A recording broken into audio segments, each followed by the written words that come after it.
पुओ को खंड खंड कला माँ साजिला हत्या करी निज पुओ को 5 खंड करी केनाल रे भसईदेला। आंध्र प्रदेश रु सामना को आसी एक अभावनीय घटना।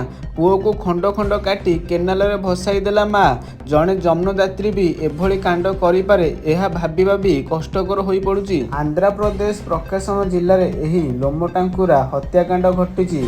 57 वर्षीय महिला लक्ष्मी निजर 35 वर्षीय पुओ श्याम प्रसाद को हत्या करिसंती। एक धारुआ अस्त्र रे निज पुओ को मारी देइथिले। हत्या पर तार शव को 5 खंड करी 3टी बस्तारे भर्ती करथिले। एहा पर घरु अल्प दूर रे रहिथिबा एक केनाल रे भसाई देइथिले। घटना सामना को आसिया पर स्थानीय अंचल रे आश्चर्यजनक घटना साजिची। तेबे खबर पाई पुलिस घटनास्थल को जाई तदंत आरंभ करिया बेले हत्याकारी माँ वर्तमान फेरार रही। पुलिस को सूचना मिली जे पुओर चरित्र आदौ भल नथिला। 35 वर्ष होइथिले भी वर्तमान जाए विवाह करि नथिले। जेतेबेले निज माउसी को दुष्कर्म करिया पई जाइथिले एहा सुनी माँ अधिक क्रोधित हो जाइथिले।